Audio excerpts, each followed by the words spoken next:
कुछ दिन पहले मिस हैपनिंग हुए सर, इसमें विनय नरवाल जो सर थे लेफ्टिनेंट, उन्होंने अपनी जान खोई है। तो सर के स्टूडेंट थे और काफ़ी अच्छे स्टूडेंट थे। सर को जैसे ही एकदम से पता लगा तो सर शौक थे कि ये क्या हो गया।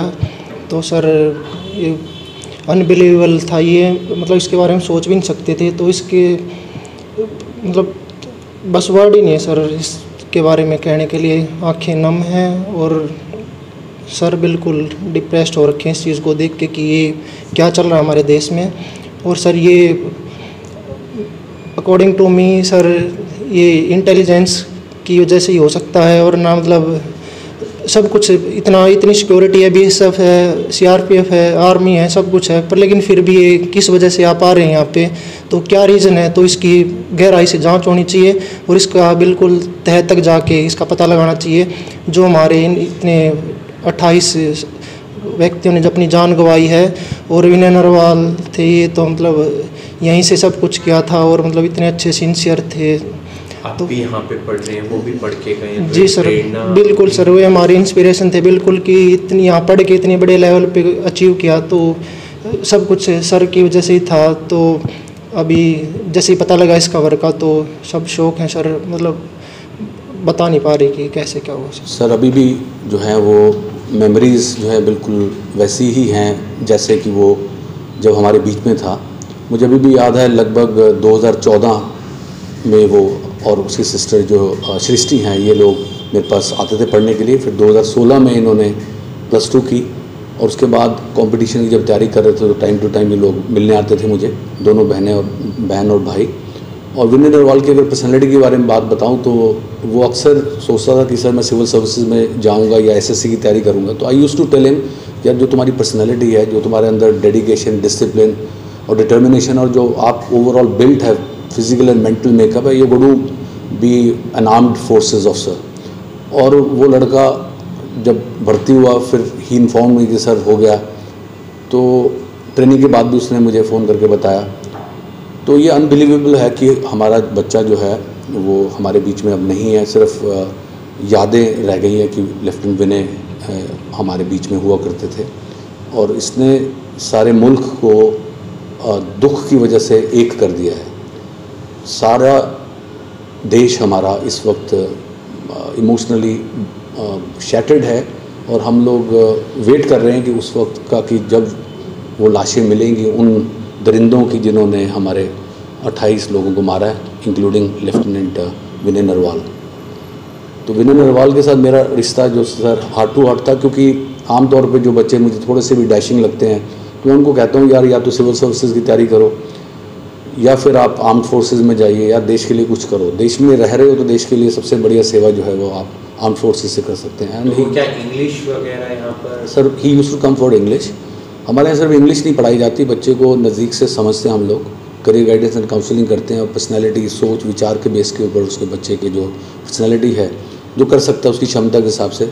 तो इस वजह से जो बच्चे हमेशा जो है ना हमारे संपर्क में रहते हैं, जाने के बाद भी संपर्क में रहते हैं। वो जब भी आएंगे उनको कोई भी प्रॉब्लम है, चाहे उनको इमोशनल प्रॉब्लम है या उनको करियर रिलेटेड प्रॉब्लम है, स्ट्रेस ज़्यादा है या कुछ करना चाहते हैं, दुविधा में है, even then they would always come. मतलब ये रिश्ता जो होता है सर बहुत गहरा रिश्ता होता है। ये सिर्फ 10th के बाद 12th यहाँ से की 2016 में सृष्टि और इसने की। उस वक्त मेरी डॉटर भी 2016 में थी, तो ये सारे बैचमेट्स थे। तो उसके बाद इन 10 सालों में, लगभग 9 सालों में भी उसका आना जाना हमेशा रहा।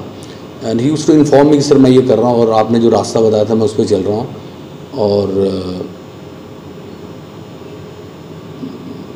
ऑल ऑफ ए सडन आप ये देखिए कि आप खूबसूरत बड़े प्यारे से 2 बच्चे खिलखिलाते हुए, डैशिंग बहुत, वो एंटर कर रहे हैं। उसके बाद सर ऐसे करता रहता था, बड़ा बबलिंग सा लड़का, और उसकी बहन सृष्टि, अरे सर ऑलवेज स्माइलिंग। मतलब कि शायद भगवान ने उनको उनकी अच्छाई की वजह से ज़्यादा जल्दी बुला दिया।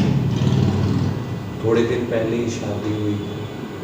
डेफिनेटली सर ये बहुत बड़ा शौक़ है उनकी वाइफ के लिए, उसकी सिस्टर के लिए, उसके पेरेंट्स के लिए, ग्रैंड पेरेंट्स के लिए, रिश्तेदारों के लिए, सबके लिए। मतलब आंसू मुझे नहीं लगता कि कहीं रुक रहे हैं उनके, और दिल उनका रो रहा है। और जो लोग भी अफसोस करने जा रहे हैं वो किसी न किसी जगह बहुत ज़्यादा पीड़ित हैं, वो चाहते हैं कि पेरेंट्स को मिलके शायद उनको कुछ सांत्वना दे करके सुकून मिल जाए शायद, लेकिन ये जो है it is a life long trauma और ये भरपाई नहीं हो सकती। ये तो हमेशा का दर्द है। उनके घर गए थे, मिले आप? हाँ, मैं मिला था जी, मैं और लोग भी बहुत सारे बैठे हुए थे, तो मेरे तो आई वॉज स्पीचलेस, मेरी आवाज़ नहीं निकली थी। मैं सिर्फ उसको इमेजिन कर पा रहा था विनय को। तो जैसे ही उसके दादाजी से मेरी आंख मिली, मैंने पैरों को हाथ लगाया, मैंने कि सर मैं उसका टीचर।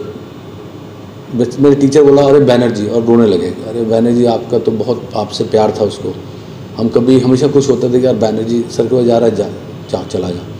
बोला कि हमारी एकेडमी या हमारे जो भी संस्था है, हम लोगों के लिए ये एक बच्चों का एक ऐसा स्थल है जहाँ पर वो दुख सुख कर सकते हैं जो अपने पेरेंट्स से शेयर नहीं कर सकते। वो बच्चे शेयर करते हैं और उनको कुछ ना कुछ सॉल्यूशन या मोटिवेशन देकर भेजते हैं। तो ये रीज़न रहता है कि बच्चों का हार्ट टू हार्ट कनेक्शन हमारे साथ रहता है। जो आपको याद हो, क्या उसका आना, उसका पहनावा, उसकी हाइट की कोई बात? मुझे याद है ज़्यादातर वो ब्लैक कलर के कपड़े पहन के आता था, ब्लैक टी शर्ट होती थी, उसके ऊपर कोई अच्छा सा लिखा होता था मैसेज, कार्गो ट्राउजर्स होती थी। वो दोनों भाई बहन बिल्कुल एक जैसे कपड़े पहनने, और मतलब वो क्लास ही अलग थी। वो जो आज के बच्चों में वो जो ब्राइटनेस वो कम नज़र आएगी, लेकिन वो दोनों भाई बहनों में गज़ब की ब्राइटनेस। उनके फादर राजेश नरवाल जी ने भी कहा था आपके बच्चे हैं। अब वो जब आपके बच्चे कह दे तो हमें कहीं ना कहीं मुकाम पे पहुंचाने की जिम्मेवारी बनती है। चाहे मोटिवेशन है, गाइडेंस है, हम टीचर के पास बेसिकली वर्ड्स और आइडियाज़ हैं, मोटिवेशन है, या स्ट्रेस को कैसे फेस करना और आगे बढ़ना है, और अगर नहीं होता तो कैसे उस चीज़ को झेलना है और आगे फिर बढ़ना है।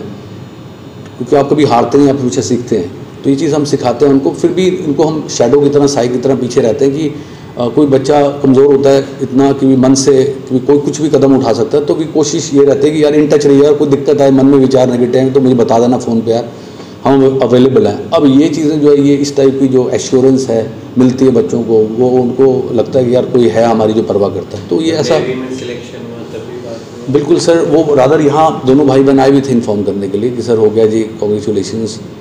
और मैंने कहा यार तू कुछ बड़ा करेगा। मुझे नहीं मालूम था कि बड़ा कुछ ऐसा होने वाला है कि जो कि सबको हिला देगा, और उसका जो उसके साथ जो हुआ वो बहुत निंदनीय है। एंड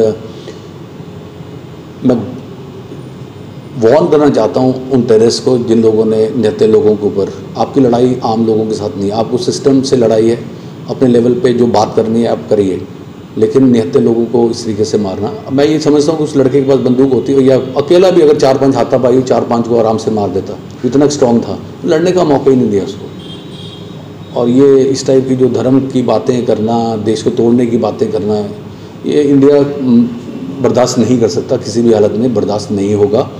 बिकॉज़ इंडिया हर हालत में जो है वो एक स्ट्रॉन्ग कंट्री है, और अपने लोगों को, अपने भारतीयों को कैसे डिफेंड करना वो जानता है, और मुँह तोड़ जवाब आई एम प्रीटी श्योर की सरकार देगी, और अंत होना ही होना कभी ना कभी टेररिस्ट का भी और टेररिज्म का भी।